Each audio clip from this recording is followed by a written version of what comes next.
barmaatilee ummata keenya keessa akka aadaatti qabamu fooyya'uu kan qabu aadaa kan hin taane fooyyeffanne barmaatileen fooyya'uu qaba jijjiiramuu qaba aadaan namaa garuu kan itti boonyudha waan aadaa itti mataa gadi cabsanu tokkollee hin qabnu Haayiluu Guuttataa nan beeka Haayiluu Guuttataa wajjiniin Diyaaqoon Haayiluu Guuttataa Najjoo Kidaan Biratitti nama dhalatee paatraarikee ta'ee ofiisii keessa nama hojjechaa turedha. Qindaasee afaan Oromoo keessatti yoo dhattanii jijjiirraa qindaasee afaan Oromoo namoota jijjiiran keessaa waliin jijjiirree inni nama tokkodha. Haayiluu Guuttataan roolii guddaa nama taphateedha. Dr. Biraanuu Asaffaa 5 kiiloo keemikaal injinaring dipaartimenteedha. Paatraarikee Abbaa Phaawulos bira galee ala haasofsiisu Abbaan Phaawulos ala xinnoo dhiibbaan itti dhufu ijoollee Oromoo walitti naa qabaa jedhu. Ala immoo xinnoo itti tolu immoo lafa jiru yaadatanu intinaanuma biyya sanaati. Namni waan amane miti biyya sanatti kan hojjetu fakkaatee jiraachuudhaaf gatii ta'eedhaaf jechuudha. Isa kana jijjiirruu qabna akka saba tokkootti jechuudha. Gatii kana bara kana keessa immoo gurri keessan kana dhagee kan ayyaanumeedha iji keessan kana argee kan ayyaanumeedha jedha. Waaqayyo obboleessa keenya akkanaan North Carolina fidee maatii isaa wajjiniin akkanatti gurri isaa waan kanaan dura dhowwame akka argu isa taasise galanni Waaqaaf haa ta'u. Kana duwwaa miti eega taabota baasnee namoonni gara kanatti dhuftanii nama tokkotu anaa ba'aa jiru na qabee natti moo'e. Waan meeqa keessa fayyisaa addunyaan darbinee akka Ortodoksii Oromootti darbineetu as geenye. Imimmaaniin waan keessa darbine na yaadachiiste. Anaanuu na boossiste. Gammachuu, boo'icha gammachuu, boo'icha xiqqeeffachuu, boo'icha cichoominaa jechuudha. Ana akka lubaatti yeroo nani bakka wanta kana dadhabee hin jira.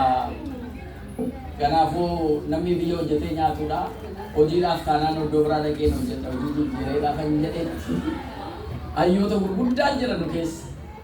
Safuu Oromoo kana maal lubaa kan fayyisaa addunyaa jedhanii akka namaatti dadhabama miti al tokko tokko dadhabu ala waan tokko tokko sirriitti jaba. Arra gaafa kana arginu guddachaa ala dhufnu kuni cimina nama tokkootiin miti jechuudha. Cimina nama tokkootiin miti. As keessa maatiin fayyisaa addunyaa dhugaasa'uuf baay'ee ciccimoo sabni keenya Oromoon goota baasuu kan danda'u nama cimsuu kan danda'u nama jabeessuu kan danda'u nuyi baanee haasofna malee laphee isaa keessatti utuu naasa'in saba isaatii biyya isaatii nama hojjetu baay'ee qabna. Bakka jiranitti Waaqayyo bakka jirtanitti Waaqayyo isin eebbisu. Hundi keessan kaatanii haasoftuu hin dandeessan. Garuu amma kanarraa kaasnee isa darbee ariifannee baane sa'aatii lamatti galma kana fidnaa jennee gadi turreef. Arra garuu ammumayyuu sa'aatii lama laasi lamma kana turuu hin dandeenyu. Garuu amma fooriitti mee namni keenya hara galfatee bunaas dhugaa nyaachaa dhugaa egaa dhugaa walitti haasofnaa jenne dhugaa walitti haasaa ammas nan dhaggeeffachuu dhugaa sun ta'e dhugaa isaa gadaarii isa ta'uu fasiisa ta'uu gudbiriijiin kunis as dhufee jira dhugaa isaa akka hin dheebonne garuu haasofnu dhugaa isaa waan lama qabaa afaan gogaan haasofnu akkasumas immoo dhugaa baana jechuudha. Nuyi nama tokko jibba hin qabnu. Jibba nama tokko hin qabnu siistama nurratti ijaaramee siistama saba keenyaan taanerra falmanna. Kanarraa yaada kan qabdanu yaada keessan kaasuu dandeessanii mari'achuu dandeenya. Waan isinitti mul'ate waan ta'uu qaba jettanii yaada keessan kaastanii yaada kennachuu dandeessanii. Adaraa immoo garuu nyaachaa dhugaa. Namni yaadan qabaa waan natti dhaga'ameen jedha jettan floor is yours. Ameerikaanis kana nu baruu qabdi. Addunyaanis kana nu baruu qaba. Maaliif siistama ijaarame diiguun baay'ee rakkisaadha. Namni isa jiru wajjiniyyuu akkomodeet ta'ee wal danda'ee jiraachuu barbaada ala baay'ee jechuudha. Gatii kanaatiif namoonni siistama irratti ijaarame sana cabsanii keessaa deemanuu firan horatanu qabeenyaaf humna qaban wal tokko gatii kana siistama sana irratti jarri faayidaa qabaman muufraa fi neetworkii baay'ee qabu isa keessaa kan baane achi keessatti nama qabu barbaadu.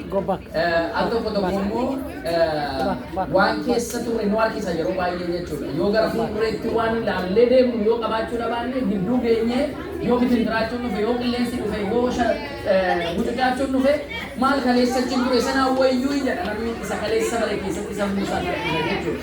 Garuu immoo xiyyeeffannee mucucaana dhufu bokkaana roobu lolaan isa dhufu garuu isa xiyyeeffannee fuuldureetti ilaalle sana bira akka boodatti hin jenne wal dammaqsinee wal jajjabeessinee waliin deemnee isa yaadne sana bira gahuun baay'ee barbaachisaadha.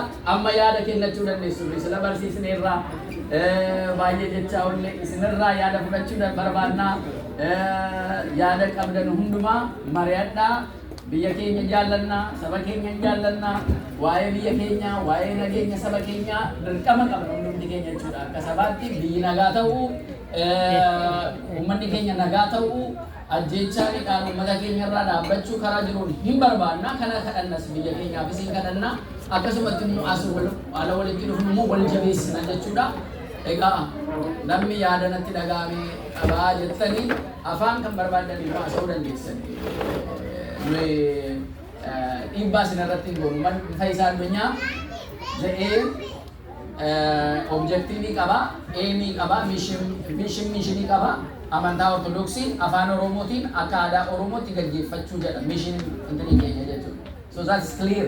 Amantaa Ortodoksii gaggeeffannaa afaan Oromootiin aadaa Oromoo qabatee wal fudhatee akka deemutti jechuudha.